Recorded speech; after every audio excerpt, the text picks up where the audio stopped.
Hello, and welcome to our lecture on magic and yoga powers. We're going to be looking at two things today.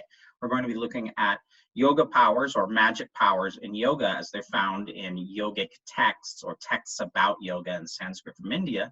And then we're also going to be looking at some contemporary research that argues that magic is in fact real, but that magic is in fact a science of the mind and a use of the mind to affect the material world. And are those connected in any way? We'll ask ourselves that. So first off, what is yoga and what are its results? So a lot of people think that performing yoga would be doing all sorts of body postures and stretching, and that its results are health, fitness, and long life. But yoga, in fact, as it's practiced by yogis in India and has been practiced for thousands of years, is in fact really intricate, and body positions is only one part of it, arguably a small part of it.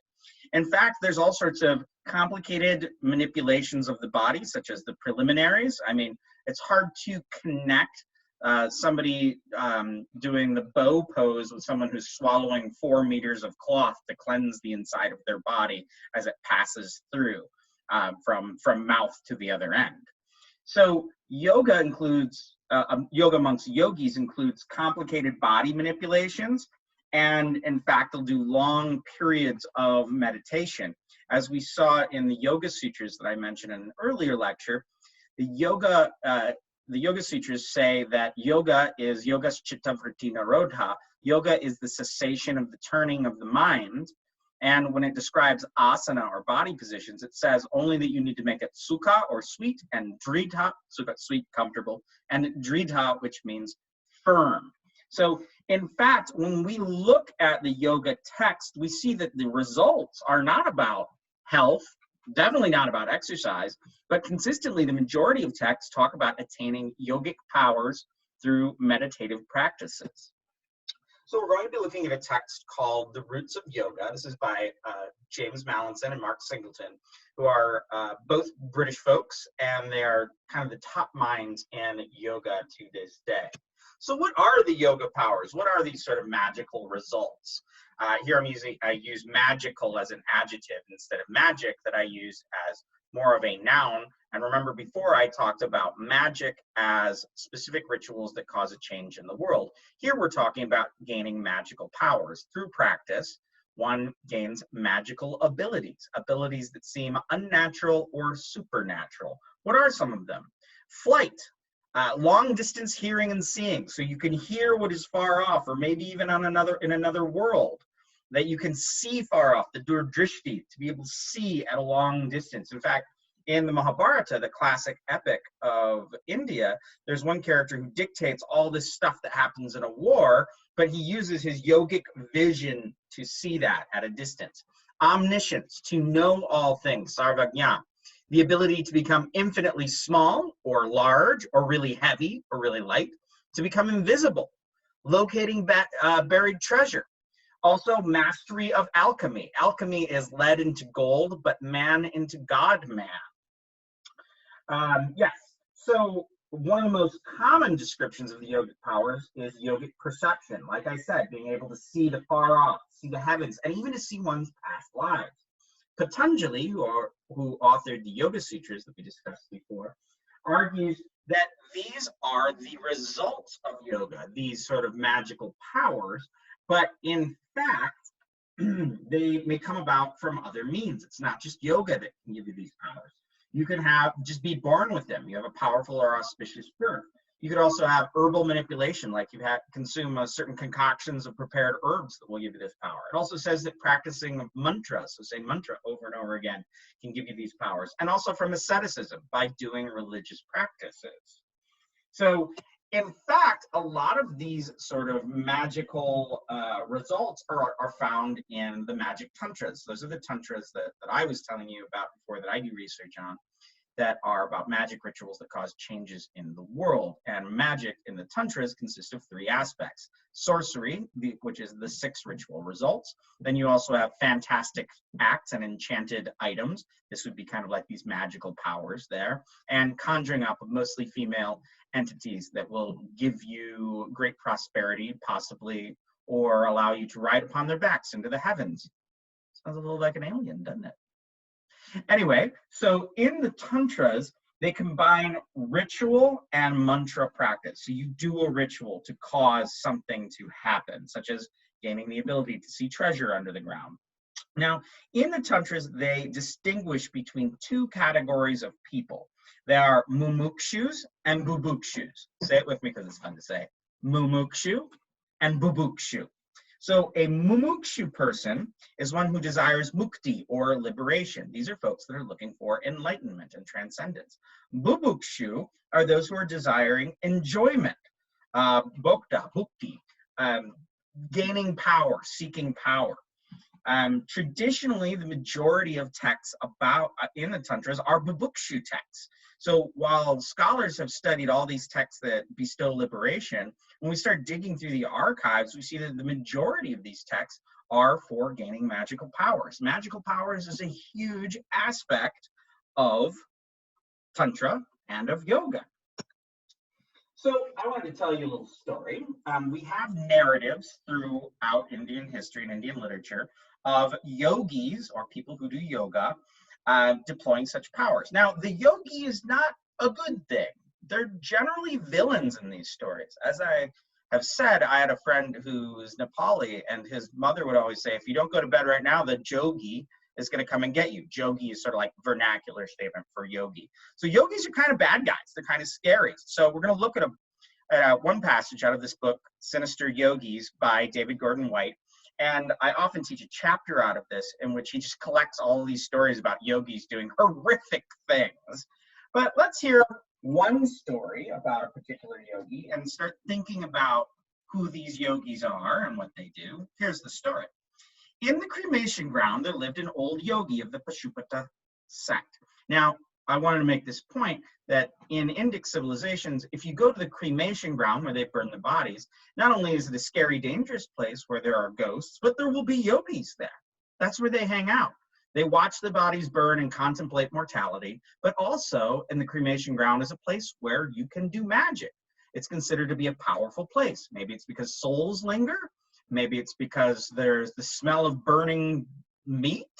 But there's a lot of reasons for people to hang out in the shmashana, or cremation ground. Anyway, so there is an old yogi of the Pashupata sect who was like a second Maheshwara. Maheshwara is like Shiva. So he looks like Shiva. He's covered in ash. He's got a trident. It's probably pretty scary and intimidating. A young Brahmin, that's the highest caste person within Indian society, a young Brahmin had been brought to the cremation ground for burning, so he had died. When the yogis saw the being that the crowd was mourning, that barely adolescent body, he resolved to enter it, weary as he was of his own great age. He quickly went to an isolated spot and, shouting with all his might, began to dance with the appropriate gestures and postures.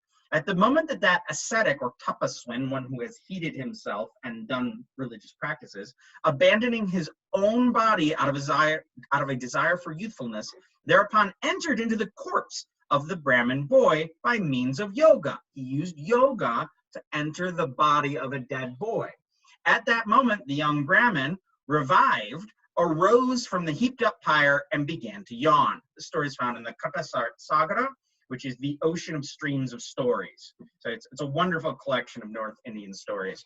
The point I wanted to make here is that yogis are known for being able to enter the bodies of others, whether they're living or they're dead. They do this by the powers of their vision, by riding their vision rays that come out of their eyes, touch another person, go in through their eyes, and they can take them over. It also shows that yogis are able to bring someone back to life, sanjivani, resuscitation, revivification. What we're seeing here is that the main power of the yogi that we see coming out throughout all of the literature about them is this ability to take over the bodies of someone else, or to take over the body of a corpse to gain youth again. So these yogic powers are said to be the result of yoga. Sometimes they just arise on their own, and at other times, yogis will specifically cultivate them. Now, we have two founders of two religions. We have Mahavir, who founded Jainism, and Buddha, who founded Buddhism. Upon Buddha's awakening, he was able to remember all of his past lives. He was able to know everything that was going on in all of the different worlds. And he basically had these magic powers of omniscience, sarvagna, knowing everything.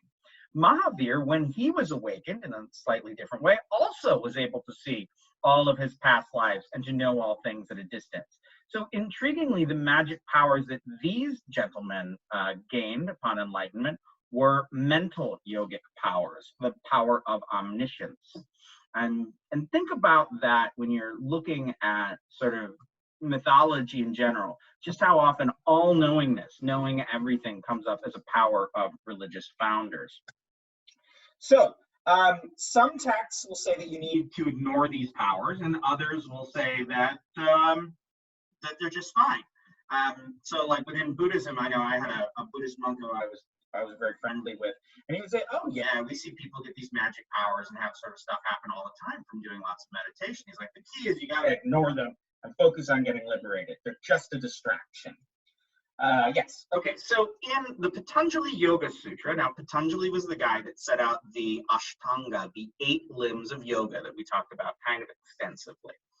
So Patanjali wrote the Yoga Sutras, and then there's a longer text called the Patanjala Yoga Shastra, which is the Yoga Sutras that has a commentary that develops all, it has a commentary that sort of explains those sort of short little phrases that make up the sutras.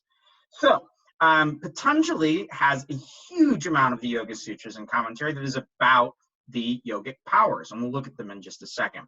The majority of the yogic powers, though, within the Yoga Sutras are mental. So they're about being able to know things and see things from far off, and they're generally the result of types of meditation. Let's take a look at a few of them. In the Patanjali Yoga Sutra, he says, from concentration, and I'm looking at Roots of Yoga, pages 370 to 375. You can find these sutras and their commentaries there. So from concentrating on the very form of his body, the yogi will see the body sort of dissolve, and then everything will kind of blank, so all he has is his vision. And once he is completely focused on his vision, he can become invisible. Now this sounds odd, but the idea is you have a ray of light that goes out of your eye to contact other things. That's how you see something. Now, if you understand and can manipulate those rays of light that go out of people's eyes, theoretically, you could make them not see you. See how that works? See how that works? I know. I'm a problem. From concentrating on friendship, one generates joy and compassion. Notice that joy and compassion here are considered magical powers. It's kind of wild. From concentrating on the natures and strengths of different animals, one gains power over those animals or the strength of an animal.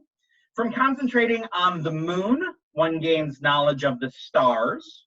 So he has a whole thing over several verses about how concentrating on different celestial bodies will give you knowledge of sort of space and time. Finally, you can concentrate on your Adam's apple, and that will remove thirst and hunger. That's handy. So those are just a few of many of the magical powers that are just described as yoga powers in the Yoga Sutras. From the Skanda Purana, we read that one concentrates on the elements of the body while maintaining and regulating the breath. This causes one to see an orb of the moon. And focusing on that orb of the moon gives yogic perception of the past, present, and future. Orb of the moon. Well, here we see it's actually like Shiva and the moon, and focusing on the moon can cause you to gain magic, can gain far off understandings of the past, present, and future. But we're back to orbs of light again. Back to orbs of light again. Orbs of light, they come up a lot. All right, the Siddha Siddhanta Padati, which is very hard to say, describes a sequence of powers that arise over 12 years of practice. Why 12 years? Well, in India, any task worth doing takes you 12 years. The idea is to learn Sanskrit, 12 years. To learn alchemy, 12 years. If you want to do a significant study of learning to play the drums, 12 years. There's an idea that you study with a guru for 12 years to get anywhere. So what are the 12 powers? In the first year, the yogi becomes beloved to all people. In the second, he can speak to all creatures. In the third, he is not troubled by wild animals. Interestingly, not being troubled by wild animals comes up a lot in magic and yoga, making one believe that if you're doing these types of practices, you're going to be in the jungle outside of the city, and there's wild animals there. Look out. On the fourth year, he is freed from hunger, thirst, sleep, from being cold or being overheated. That sounds great, actually. I would miss eating. And the fifth, he becomes a master of speech and gains the ability to enter other people's bodies. That one comes up all the time, the ability to enter other people's bodies. And the sixth year, weapons cannot harm him in any way. In the seventh year, he becomes swift as the wind and can see far off. On the eighth year, he can shrink himself to be very tiny. On the ninth year, he gains an adamantine body, a body that is indestructible, that is hard like a diamond. On the 10th year, he can race anywhere, faster than the wind. On the 11th year, he gains omniscience and all sorts of general magical powers. And on the 12th year, he becomes equal to Shiva himself. So, 12 years of practice, you can be as cool and as powerful as Shiva. That's kind of great. Now, the interesting thing is tales of yogis with magic powers and superpowers are told throughout time when people would come to India. When the Muslims entered India, they reported back that they found yogis and magic powers. The colonial British and Portuguese and the Germans and the Dutch, when they all got to India, and the French, they also recorded yogis with magical powers. So there's something about this idea of yogis having magical powers. And I often think that the majority of yoga is really about gaining magical powers. And a little twist, oh, I forgot to put this up.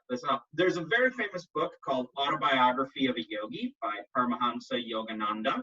This was the book that got everybody really excited about yoga in the United States. And the majority of the book, a big chunk of it, is him talking about his guru and Yogananda describes all of the magic things that his guru could do. Yogananda established the Self-Realization Fellowship out in Los Angeles that is still around.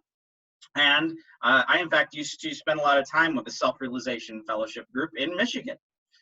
They used to advertise in the paper. So Yogananda's story about his glorious yogi, who was his guru that had all these magic powers, really inspired people. Even Steve Jobs said it was the book that really inspired him the most, or it's one of his favorite books. Okay, so are all these practices and magical powers just made up? Are they there just to inspire people? Is it like, keep doing the work and you'll get the magic powers?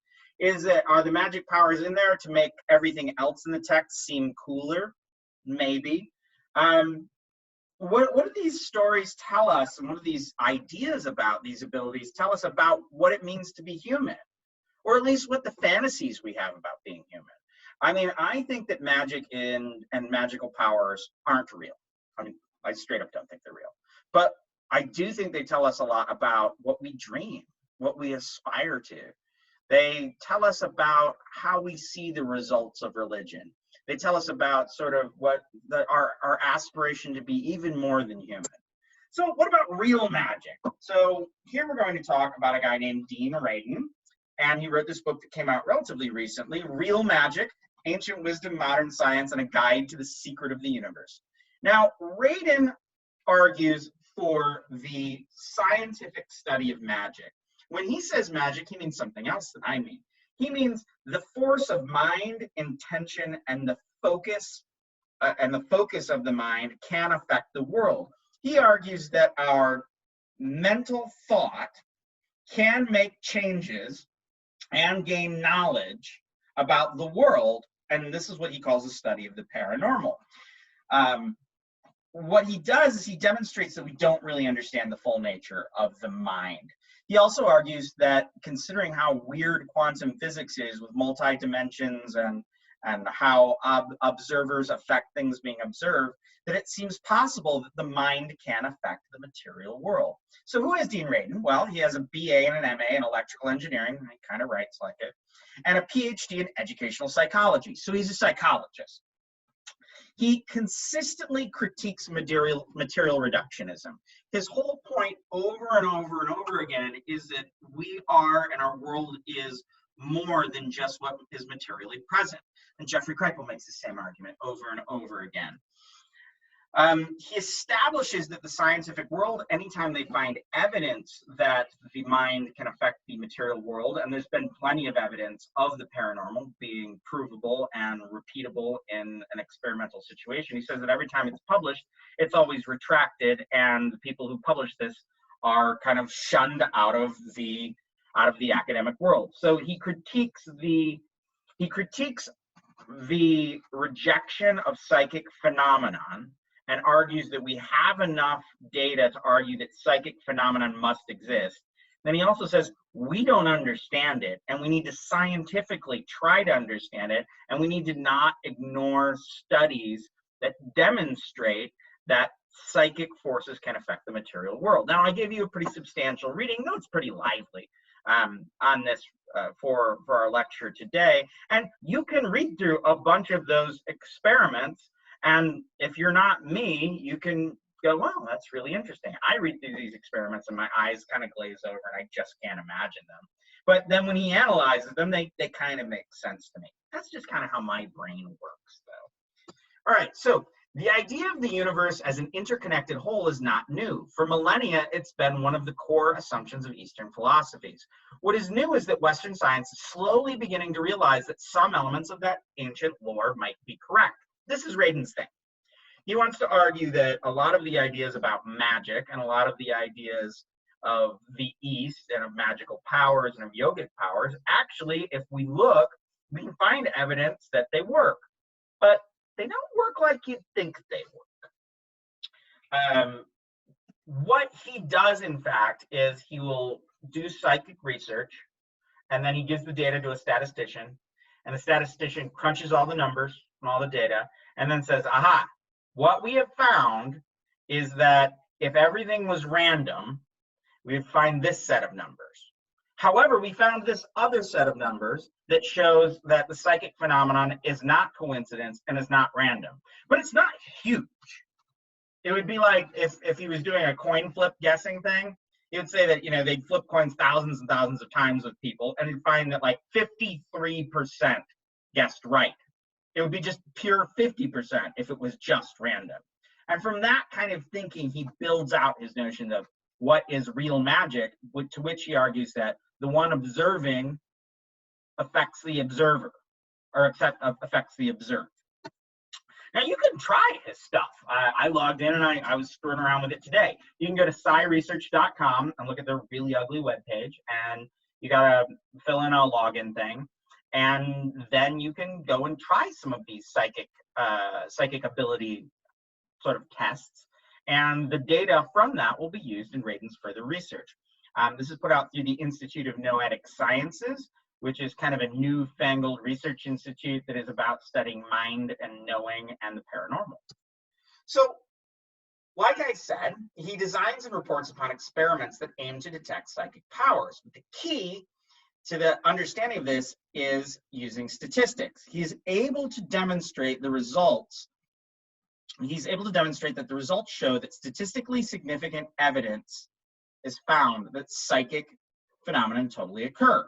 For instance, if he was to have 100 people perform a mental remote viewing activity, only a small amount of people would be successful. But he demonstrates that it is more than statistically that is more than random. The statistics show it's more than random. What is remote viewing? Well, it's a technique in which one uses meditation or altered states of consciousness in order to go out, take your senses out, and describe things. Jeffrey Kripal describes an incident where he was doing a remote viewing workshop, and he had a famous professor, Wendy Doniger, who I mentioned before, and she was able to remote view an apple corer. So in fact, what happened is he was having somebody looking at an apple corer in Boston, and she was in California, and she was able to draw it just perfectly. And Kripal's like, that can't be just random. I don't know, I think it could still be random. I think it could still just be coincidence. I'm unwilling. I'm a bit of a skeptic myself. So what's particularly interesting is that these psychic effects are far more effective when people believe in them. So, and his research, as we read about today, is really interesting, that if people actually believe that if you drink a blessed tea, your mental aptitude will be better. So he gives a control of blessed tea and not blessed tea. And he shows that the people that drank the blessed tea and believed in the power of drinking blessed tea had their moods elevate. The people that drank the control and the blessed tea that didn't believe that the blessed tea would do anything, they had very, very much fewer results. So there's something about the argument here that when you have people that go out that try to debunk or disprove psychic stuff, of course they're going to disprove it. When in reality, we find statistically that if you believe in psychic stuff, more psychic stuff's going to happen to you. Seems kind of obvious, but we're arguing that it's more than just suggestion. All right, so it's really hard to reproduce these psychic experiments in a lab because, as we saw according to Radin and as we saw in Kripal, where does psychic phenomenon come up when people are experiencing trauma? Well, you can't traumatize someone in a lab. People will have psychic phenomenon will occur when they're under extreme stress. You can't do that in a lab. So if you're convinced that it can only be true if you can reproduce it under laboratory conditions, that means that, and you also know that psychic phenomenon happen when people are traumatized and they're having a tough time, they're under a lot of stress. There's no way to replicate that. You can't replicate that state unless you wanted to really traumatize people in a lab, which would be just kind of awful. Remember that Jeffrey Kripal talked about those trauma dreams and telepathy and whatnot that happens with people who are facing trauma and fear of death. So what's at stake here? Radin wants to prove that this mental force is real and it's observable in science. But my question is, don't we miss something when we're trying to make, all of the psychic phenomenon scientific? Isn't it more interesting when it's religious?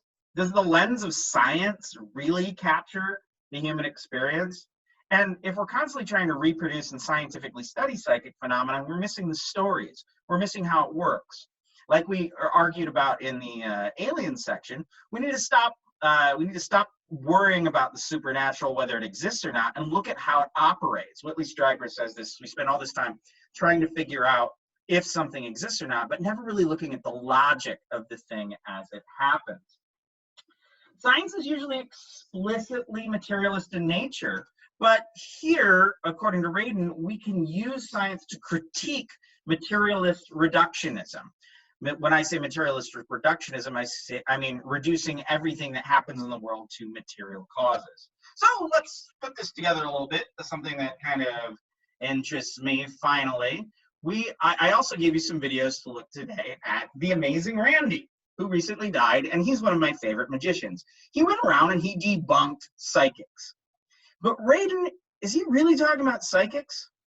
The Amazing Randi was always out to prove that people who intend to communicate with the dead or can tell you your future or whatnot, they're full of it and they're taking your money. And he's always said, I will go after anybody that's trying to take people's money based on being fake psychics.